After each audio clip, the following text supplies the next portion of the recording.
ಬೆಂಗಳೂರಿನ ಕಗ್ಗಲಿಪುರ ಠಾಣಾ ವ್ಯಾಪ್ತಿಯಲ್ಲಿ ಜಲಮಂಡಳಿಯ ನಿರ್ಲಕ್ಷ್ಯಕ್ಕೆ ಬದುಕಿ ಬಾಳಬೇಕಾಗಿದ್ದ ಬಾಲಕನೊಬ್ಬ ಮೃತಪಟ್ಟಿದ್ದ. ಪೊಲೀಸರ ತನಿಖೆ ವೇಳೆ ಜಲಮಂಡಳಿಯವರ ನಿರ್ಲಕ್ಷ್ಯವೇ ಇದರಲ್ಲಿ ಆ ಬಾಲಕ ನಿಧನ ಹೊಂದೋದಕ್ಕೆ ಕಾರಣ ಅನ್ನೋದು ಸಾಬೀತು ಕೂಡ ಆಗಿತ್ತು. ರಿಪಬ್ಲಿಕ್ ಕನ್ನಡ ನಿರಂತರವಾಗಿ ವರದಿ ಪ್ರಸಾರ ಮಾಡಿ ಆದ ನಂತರ ಜಲಮಂಡಳಿಯ ನಿರ್ಲಕ್ಷ್ಯದಿಂದ ಬಾಲಕ ಮೃತಪಟ್ಟಿದ್ದಾನೆ. ಆ ಬಾಲಕನಿಗೆ ಪರಿಹಾರವನ್ನು ಕೂಡ ನೀಡಲಾಗಿದೆ ಬಾಲಕನ ಕುಟುಂಬಕ್ಕೆ. ರಿಪಬ್ಲಿಕ್ ಕನ್ನಡದ ಬಿಗ್ ಇಂಪ್ಯಾಕ್ಟ್ ಇದು. ಜೊತೆಗೆ ಈ ಕುರಿತು ಒಂದು ಸಂಕ್ಷಿಪ್ತ ವರದಿಯನ್ನ ಮೊದಲು ನೋಡೋಣ ಬನ್ನಿ.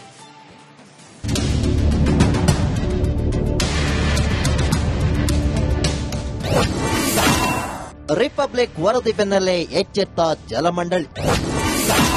ಓಪನ್ ಚೇಂಬರ್ ದುರಂತ ಪರಿಹಾರದ ಭರವಸೆ. ಇದೇ ಫೆಬ್ರವರಿ 1ರಂದು ಕಗ್ಗಲಿಪುರ ಪೊಲೀಸ್ ಠಾಣೆ ವ್ಯಾಪ್ತಿಯಲ್ಲಿ ಒಂದು ದುರಂತ ನಡೆದಿತ್ತು. ಜಲಮಂಡಳಿ ಓಪನ್ ಚೇಂಬರ್ನಲ್ಲಿ 14 ವರ್ಷದ ಬಾಲಕ ಪ್ರೀತಂ ಬಿದ್ದು ಸಾವಿಗೀಡಾಗಿದ್ದ. ಈ ಬಗ್ಗೆ ರಿಪಬ್ಲಿಕ್ ಕನ್ನಡ ಸಾಲು ವರದಿ ಪ್ರಸಾರ ಮಾಡಿತ್ತು. ಇದೀಗ ಜಲಮಂಡಳಿ ಅಧಿಕಾರಿಗಳು ನೊಂದ ಬಾಲಕನ ಕುಟುಂಬಕ್ಕೆ ಪರಿಹಾರ ನೀಡುವ ಭರವಸೆ ನೀಡಿದ್ದಾರೆ. ರಿಪಬ್ಲಿಕ್ ಕನ್ನಡ ವರದಿ ಇಂಪ್ಯಾಕ್ಟ್ ಆಗಿದೆ. ಮೃತನ ಕುಟುಂಬಕ್ಕೆ ಅನುಕಂಪದ ಆಧಾರದಲ್ಲಿ ಪರಿಹಾರ ಕೊಡೋದಾಗಿ ಜಲಮಂಡಳಿ ಅಧ್ಯಕ್ಷ ಡಾಕ್ಟರ್ ರಾಮ್ ಪ್ರಸಾದ್ ಮನೋಹರ್ ಭರವಸೆ ನೀಡಿದ್ದಾರೆ. ಹಾಗಾಗಿ ಇದರಲ್ಲಿ ಏನು ಅನುಕಂಪ ರೀತಿಯಲ್ಲಿ ನಮ್ಮ ಪಾಲಕರ ಮೃತರು ಯಾರಿದ್ದಾರೆ ಅವರ ಕುಟುಂಬಕ್ಕೆ ಏನು ಕೊಡಬೇಕು ಅದರ ಬಗ್ಗೆ ನಾಳೆ ನಿರ್ಧಾರ ತೆಗೆದುಕೊಳ್ತೀವಿ. ಇನ್ನು ಘಟನೆಯ ಬಗ್ಗೆ ಫೆಬ್ರವರಿ 5ಕ್ಕೆ ಆಂತರಿಕ ತನಿಖೆ ಮುಗಿದ್ರೂ ಕೂಡ ರಿಪೋರ್ಟ್ ಅನ್ನ ಮಾತ್ರ ಇದುವರೆಗೂ ಜಲಮಂಡಳಿ ಬಹಿರಂಗಪಡಿಸಿಲ್ಲ. ಈ ವಿಚಾರದಲ್ಲಿ ಜಲಮಂಡಳಿ ಕಳ್ಳಾಟ ಯಾಕೆ ಅನ್ನೋ ಪ್ರಶ್ನೆ ಮೂಡಿದೆ. ಈ ಬಗ್ಗೆ ರಿಪಬ್ಲಿಕ್ ಕನ್ನಡ ಪ್ರಶ್ನೆ ಮಾಡಿದ್ದಕ್ಕೆ ಜಲಮಂಡಳಿ ಅಧ್ಯಕ್ಷ ಅಸ್ಪಷ್ಟವಾಗಿ ಉತ್ತರಿಸಿದ್ದು ಕಂಡುಬಂತು. ಹಾಗಾಗಿ ವರದಿಯ ಮೇಲೆ ನಮ್ಮ ಅಧಿಕಾರಿಗಳು ಪರಿಶೀಲನೆ ಮಾಡುತ್ತಾರೆ. ಅದಾದ್ಮೇಲೆ ನಾವು ಅಂತಿಮ ತೀರ್ಮಾನ ನಮ್ಮ ಹಂತಕ್ಕೆ ಬಂದಾಗ ತೀರ್ಮಾನ ತೆಗೆದುಕೊಳ್ತೀನಿ.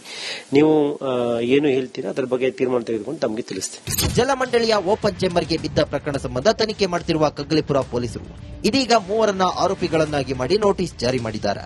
ಗುತ್ತಿಗೆದಾರ ಎಇ ಹಾಗೂ ಎಇಗೆ ನೋಟಿಸ್ ಜಾರಿ ಮಾಡಿದ್ದಾರೆ. ತನಿಖೆಗೆ ಬರುವಂತೆ ಸೂಚಿಸಿದ್ದಾರೆ.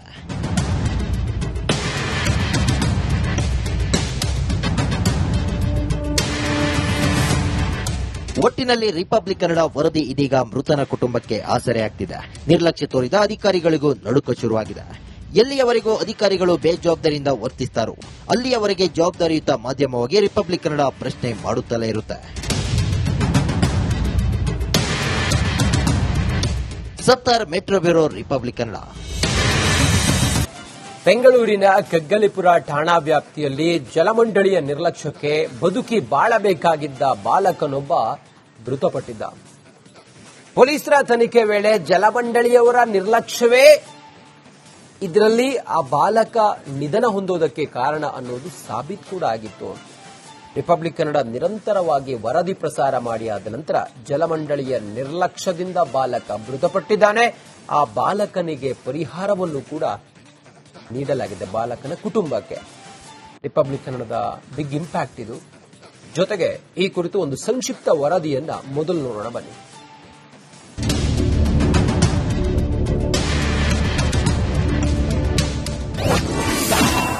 ರಿಪಬ್ಲಿಕ್ ವರದಿ ಬೆನ್ನಲ್ಲೇ ಎಚ್ಚೆತ್ತ ಜಲಮಂಡಳಿ. ಓಪನ್ ಚೇಂಬರ್ ದುರಂತ ಪರಿಹಾರದ ಭರವಸೆ. ಇದೇ ಫೆಬ್ರವರಿ 1ರಂದು ಕಗ್ಗಲಿಪುರ ಪೊಲೀಸ್ ಠಾಣೆ ವ್ಯಾಪ್ತಿಯಲ್ಲಿ ಒಂದು ದುರಂತ ನಡೆದಿತ್ತು. ಜಲಮಂಡಳಿ ಓಪನ್ ಚೇಂಬರ್ನಲ್ಲಿ 14 ವರ್ಷದ ಬಾಲಕ ಪ್ರೀತಂ ಬಿದ್ದು ಸಾವಿಗೀಡಾಗಿದ್ದ. ಈ ಬಗ್ಗೆ ರಿಪಬ್ಲಿಕ್ ಕನ್ನಡ ಸಾಲು ವರದಿ ಪ್ರಸಾರ ಮಾಡಿತ್ತು. ಇದೀಗ ಜಲಮಂಡಳಿ ಅಧಿಕಾರಿಗಳು ನೊಂದ ಬಾಲಕನ ಕುಟುಂಬಕ್ಕೆ ಪರಿಹಾರ ನೀಡುವ ಭರವಸೆ ನೀಡಿದ್ದಾರೆ. ರಿಪಬ್ಲಿಕ್ ಕನ್ನಡ ವರದಿ ಇಂಪ್ಯಾಕ್ಟ್ ಆಗಿದೆ. ಮೃತನ ಕುಟುಂಬಕ್ಕೆ ಅನುಕಂಪದ ಆಧಾರದಲ್ಲಿ ಪರಿಹಾರ ಕೊಡೋದಾಗಿ ಜಲಮಂಡಳಿ ಅಧ್ಯಕ್ಷ ಡಾಕ್ಟರ್ ರಾಮ್ ಪ್ರಸಾದ್ ಮನೋಹರ್ ಭರವಸೆ ನೀಡಿದ್ದಾರೆ. ಹಾಗಾಗಿ ಇದರಲ್ಲಿ ಏನು ಅನುಕಂಪ ರೀತಿಯಲ್ಲಿ ನಮ್ಮ ಪಾಲಕರ ಮೃತರು ಯಾರಿದ್ದಾರೆ ಅವರ ಕುಟುಂಬಕ್ಕೆ ಏನು ಕೊಡಬೇಕು ಅದರ ಬಗ್ಗೆ ನಾಳೆ ನಿರ್ಧಾರ ತೆಗೆದುಕೊಳ್ತೀವಿ.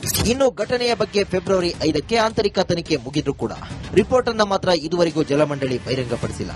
ಈ ವಿಚಾರದಲ್ಲಿ ಜಲಮಂಡಳಿ ಕಳ್ಳಾಟ ಯಾಕೆ ಅನ್ನೋ ಪ್ರಶ್ನೆ ಮೂಡಿದೆ. ಈ ಬಗ್ಗೆ ರಿಪಬ್ಲಿಕ್ ಕನ್ನಡ ಪ್ರಶ್ನೆ ಮಾಡಿದ್ದಕ್ಕೆ ಜಲಮಂಡಳಿ ಅಧ್ಯಕ್ಷ ಅಸ್ಪಷ್ಟವಾಗಿ ಉತ್ತರಿಸಿದ್ದು ಕಂಡುಬಂತು. ಹಾಗಾಗಿ ವರದಿಯ ಮೇಲೆ ನಮ್ಮ ಅಧಿಕಾರಿಗಳು ಪರಿಶೀಲನೆ ಮಾಡುತ್ತಾರೆ. ಅದಾದ್ಮೇಲೆ ನಾವು ಅಂತಿಮ ತೀರ್ಮಾನ ನಮ್ಮ ಹಂತಕ್ಕೆ ಬಂದಾಗ ತೀರ್ಮಾನ ತೆಗೆದುಕೊಳ್ತೀನಿ.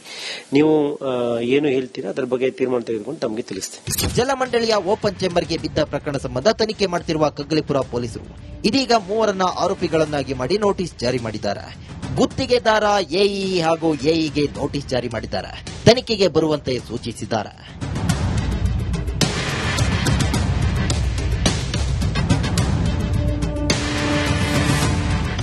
ಒಟ್ಟಿನಲ್ಲಿ ರಿಪಬ್ಲಿಕ್ ಕನ್ನಡ ವರದಿ ಇದೀಗ ಮೃತನ ಕುಟುಂಬಕ್ಕೆ ಆಸರೆಯಾಗ್ತಿದೆ. ನಿರ್ಲಕ್ಷ್ಯ ತೋರಿದ ಅಧಿಕಾರಿಗಳಿಗೂ ನಡುಕ ಶುರುವಾಗಿದೆ.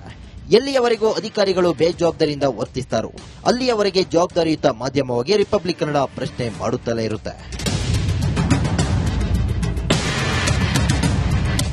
ಸತ್ತಾರ್ ಮೆಟ್ರೋ ಬ್ಯೂರೋ, ರಿಪಬ್ಲಿಕ್ ಕನ್ನಡ. ಬೆಂಗಳೂರಿನ ಕಗ್ಗಲಿಪುರ ಠಾಣಾ ವ್ಯಾಪ್ತಿಯಲ್ಲಿ ಜಲಮಂಡಳಿಯ ನಿರ್ಲಕ್ಷ್ಯಕ್ಕೆ ಬದುಕಿ ಬಾಳಬೇಕಾಗಿದ್ದ ಬಾಲಕನೊಬ್ಬ ಮೃತಪಟ್ಟಿದ್ದ.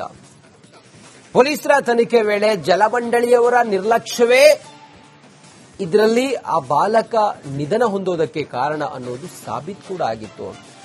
ರಿಪಬ್ಲಿಕ್ ಕನ್ನಡ ನಿರಂತರವಾಗಿ ವರದಿ ಪ್ರಸಾರ ಮಾಡಿ ಆದ ನಂತರ ಜಲಮಂಡಳಿಯ ನಿರ್ಲಕ್ಷ್ಯದಿಂದ ಬಾಲಕ ಮೃತಪಟ್ಟಿದ್ದಾನೆ.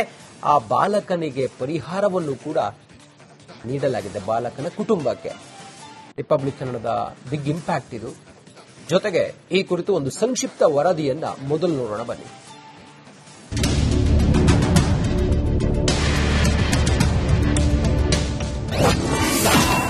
ರಿಪಬ್ಲಿಕ್ ವರದಿ ಬೆನ್ನಲ್ಲೇ ಎಚ್ಚೆತ್ತ ಜಲಮಂಡಳಿ. ಓಪನ್ ಚೇಂಬರ್ ದುರಂತ ಪರಿಹಾರದ ಭರವಸೆ. ಇದೇ ಫೆಬ್ರವರಿ 1ರಂದು ಕಗ್ಲಿಪುರ ಪೊಲೀಸ್ ಠಾಣೆ ವ್ಯಾಪ್ತಿಯಲ್ಲಿ ಒಂದು ದುರಂತ ನಡೆದಿತ್ತು. ಜಲಮಂಡಳಿ ಓಪನ್ ಚೇಂಬರ್ನಲ್ಲಿ 14 ವರ್ಷದ ಬಾಲಕ ಪ್ರೀತಂ ಬಿದ್ದು ಸಾವಿಗೀಡಾಗಿದ್ದ. ಈ ಬಗ್ಗೆ ರಿಪಬ್ಲಿಕ್ ಕನ್ನಡ ಸಾಲು ವರದಿ ಪ್ರಸಾರ ಮಾಡಿತ್ತು. ಇದೀಗ ಜಲಮಂಡಳಿ ಅಧಿಕಾರಿಗಳು ನೊಂದ ಬಾಲಕನ ಕುಟುಂಬಕ್ಕೆ ಪರಿಹಾರ ನೀಡುವ ಭರವಸೆ ನೀಡಿದ್ದಾರೆ. ರಿಪಬ್ಲಿಕ್ ಕನ್ನಡ ವರದಿ ಇಂಪ್ಯಾಕ್ಟ್ ಆಗಿದೆ. ಮೃತನ ಕುಟುಂಬಕ್ಕೆ ಅನುಕಂಪದ ಆಧಾರದಲ್ಲಿ ಪರಿಹಾರ ಕೊಡುವುದಾಗಿ ಜಲಮಂಡಳಿ ಅಧ್ಯಕ್ಷ ಡಾಕ್ಟರ್ ರಾಮ್ ಪ್ರಸಾದ್ ಮನೋಹರ್ ಭರವಸೆ ನೀಡಿದ್ದಾರೆ. ಹಾಗಾಗಿ ಇದರಲ್ಲಿ ಏನು ಅನುಕಂಪ ರೀತಿಯಲ್ಲಿ ನಮ್ಮ ಪಾಲಕರ ಮೃತರು ಯಾರಿದ್ದಾರೆ ಅವರ ಕುಟುಂಬಕ್ಕೆ ಏನು ಕೊಡಬೇಕು ಅದರ ಬಗ್ಗೆ ನಾಳೆ ನಿರ್ಧಾರ ತೆಗೆದುಕೊಳ್ತೀನಿ. ಇನ್ನು ಘಟನೆಯ ಬಗ್ಗೆ ಫೆಬ್ರವರಿ 5ಕ್ಕೆ ಆಂತರಿಕ ತನಿಖೆ ಮುಗಿದ್ರೂ ಕೂಡ ರಿಪೋರ್ಟ್ ಅನ್ನ ಮಾತ್ರ ಇದುವರೆಗೂ ಜಲಮಂಡಳಿ ಬಹಿರಂಗಪಡಿಸಿಲ್ಲ. ಈ ವಿಚಾರದಲ್ಲಿ ಜಲಮಂಡಳಿ ಕಳ್ಳಾಟ ಯಾಕೆ ಅನ್ನೋ ಪ್ರಶ್ನೆ ಮೂಡಿದೆ. ಈ ಬಗ್ಗೆ ರಿಪಬ್ಲಿಕ್ ಕನ್ನಡ ಪ್ರಶ್ನೆ ಮಾಡಿದ್ದಕ್ಕೆ ಜಲಮಂಡಳಿ ಅಧ್ಯಕ್ಷ ಅಸ್ಪಷ್ಟವಾಗಿ ಉತ್ತರಿಸಿದ್ದು ಕಂಡುಬಂತು. ಹಾಗಾಗಿ ವರದಿಯ ಮೇಲೆ ನಮ್ಮ ಅಧಿಕಾರಿಗಳು ಪರಿಶೀಲನೆ ಮಾಡುತ್ತಾರೆ. ಅದಾದ್ಮೇಲೆ ನಾವು ಅಂತಿಮ ತೀರ್ಮಾನ ನಮ್ಮ ಹಂತಕ್ಕೆ ಬಂದಾಗ ತೀರ್ಮಾನ ತೆಗೆದುಕೊಳ್ತೀನಿ. ನೀವು ಏನು ಹೇಳ್ತೀರಾ ಅದರ ಬಗ್ಗೆ ತೀರ್ಮಾನ ತೆಗೆದುಕೊಂಡು ತಮಗೆ ತಿಳಿಸ್ತೀನಿ. ಜಲಮಂಡಳಿಯ ಓಪನ್ ಚೇಂಬರ್ಗೆ ಬಿದ್ದ ಪ್ರಕರಣ ಸಂಬಂಧ ತನಿಖೆ ಮಾಡುತ್ತಿರುವ ಕಗ್ಗಲಿಪುರ ಪೊಲೀಸರು ಇದೀಗ 3ರನ್ನ ಆರೋಪಿಗಳನ್ನಾಗಿ ಮಾಡಿ ನೋಟಿಸ್ ಜಾರಿ ಮಾಡಿದ್ದಾರೆ. ಗುತ್ತಿಗೆದಾರ, ಎಇ ಹಾಗೂ ಎಇಗೆ ನೋಟಿಸ್ ಜಾರಿ ಮಾಡಿದ್ದಾರೆ. ತನಿಖೆಗೆ ಬರುವಂತೆ ಸೂಚಿಸಿದ್ದಾರೆ.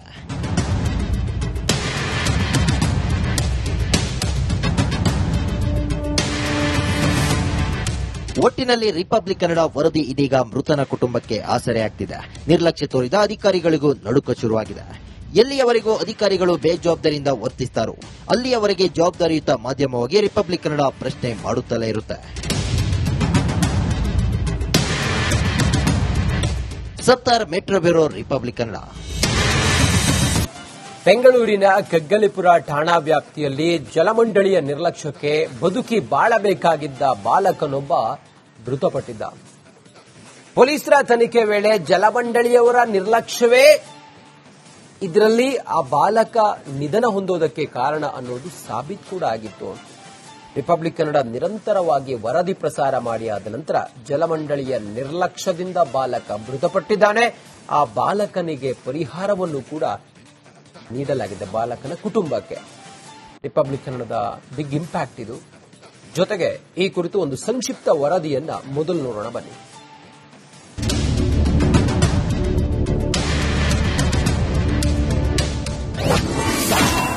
ರಿಪಬ್ಲಿಕ್ ವರದಿ ಬೆನ್ನಲ್ಲೇ ಎಚ್ಚೆತ್ತ ಜಲಮಂಡಳಿ. ಓಪನ್ ಚೇಂಬರ್ ದುರಂತ ಪರಿಹಾರದ ಭರವಸೆ. ಇದೇ ಫೆಬ್ರವರಿ 1ರಂದು ಕಗ್ಲಿಪುರ ಪೊಲೀಸ್ ಠಾಣೆ ವ್ಯಾಪ್ತಿಯಲ್ಲಿ ಒಂದು ದುರಂತ ನಡೆದಿತ್ತು. ಜಲಮಂಡಳಿ ಓಪನ್ ಚೇಂಬರ್ನಲ್ಲಿ 14 ವರ್ಷದ ಬಾಲಕ ಪ್ರೀತಂ ಬಿದ್ದು ಸಾವಿಗೀಡಾಗಿದ್ದ. ಈ ಬಗ್ಗೆ ರಿಪಬ್ಲಿಕ್ ಕನ್ನಡ ಸಾಲು ವರದಿ ಪ್ರಸಾರ ಮಾಡಿತ್ತು. ಇದೀಗ ಜಲಮಂಡಳಿ ಅಧಿಕಾರಿಗಳು ನೊಂದ ಬಾಲಕನ ಕುಟುಂಬಕ್ಕೆ ಪರಿಹಾರ ನೀಡುವ ಭರವಸೆ ನೀಡಿದ್ದಾರೆ. ರಿಪಬ್ಲಿಕ್ ಕನ್ನಡ ವರದಿ ಇಂಪ್ಯಾಕ್ಟ್ ಆಗಿದೆ. ಮೃತನ ಕುಟುಂಬಕ್ಕೆ ಅನುಕಂಪದ ಆಧಾರದಲ್ಲಿ ಪರಿಹಾರ ಕೊಡುವುದಾಗಿ ಜಲಮಂಡಳಿ ಅಧ್ಯಕ್ಷ ಡಾಕ್ಟರ್ ರಾಮ್ ಪ್ರಸಾದ್ ಮನೋಹರ್ ಭರವಸೆ ನೀಡಿದ್ದಾರೆ. ಹಾಗಾಗಿ ಇದರಲ್ಲಿ ಏನು ಅನುಕಂಪ ರೀತಿಯಲ್ಲಿ ನಮ್ಮ ಪಾಲಕರ ಮೃತರು ಯಾರಿದ್ದಾರೆ ಅವರ ಕುಟುಂಬಕ್ಕೆ ಏನು ಕೊಡಬೇಕು ಅದರ ಬಗ್ಗೆ ನಾಳೆ ನಿರ್ಧಾರ ತೆಗೆದುಕೊಳ್ತೀನಿ. ಇನ್ನು ಘಟನೆಯ ಬಗ್ಗೆ ಫೆಬ್ರವರಿ 5ಕ್ಕೆ ಆಂತರಿಕ ತನಿಖೆ ಮುಗಿದ್ರೂ ಕೂಡ ರಿಪೋರ್ಟ್ ಅನ್ನ ಮಾತ್ರ ಇದುವರೆಗೂ ಜಲಮಂಡಳಿ ಬಹಿರಂಗಪಡಿಸಿಲ್ಲ. ಈ ವಿಚಾರದಲ್ಲಿ ಜಲಮಂಡಳಿ ಕಳ್ಳಾಟ ಯಾಕೆ ಅನ್ನೋ ಪ್ರಶ್ನೆ ಮೂಡಿದೆ. ಈ ಬಗ್ಗೆ ರಿಪಬ್ಲಿಕ್ ಕನ್ನಡ ಪ್ರಶ್ನೆ ಮಾಡಿದ್ದಕ್ಕೆ ಜಲಮಂಡಳಿ ಅಧ್ಯಕ್ಷ ಅಸ್ಪಷ್ಟವಾಗಿ ಉತ್ತರಿಸಿದ್ದು ಕಂಡುಬಂತು. ಹಾಗಾಗಿ ವರದಿಯ ಮೇಲೆ ನಮ್ಮ ಅಧಿಕಾರಿಗಳು ಪರಿಶೀಲನೆ ಮಾಡುತ್ತಾರೆ. ಅದಾದ್ಮೇಲೆ ನಾವು ಅಂತಿಮ ತೀರ್ಮಾನ ನಮ್ಮ ಹಂತಕ್ಕೆ ಬಂದಾಗ ತೀರ್ಮಾನ ತೆಗೆದುಕೊಳ್ತೀನಿ. ನೀವು ಏನು ಹೇಳ್ತೀರಾ ಅದರ ಬಗ್ಗೆ ತೀರ್ಮಾನ ತೆಗೆದುಕೊಂಡು ತಮಗೆ ತಿಳಿಸ್ತೀನಿ. ಜಲಮಂಡಳಿಯ ಓಪನ್ ಚೇಂಬರ್ಗೆ ಬಿದ್ದ ಪ್ರಕರಣ ಸಂಬಂಧ ತನಿಖೆ ಮಾಡುತ್ತಿರುವ ಕಗ್ಗಲಿಪುರ ಪೊಲೀಸರು ಇದೀಗ 3 ಆರೋಪಿಗಳನ್ನಾಗಿ ಮಾಡಿ ನೋಟಿಸ್ ಜಾರಿ ಮಾಡಿದ್ದಾರೆ. ಗುತ್ತಿಗೆದಾರ, ಎಇ ಹಾಗೂ ಎಇಗೆ ನೋಟಿಸ್ ಜಾರಿ ಮಾಡಿದ್ದಾರೆ. ತನಿಖೆಗೆ ಬರುವಂತೆ ಸೂಚಿಸಿದ್ದಾರೆ.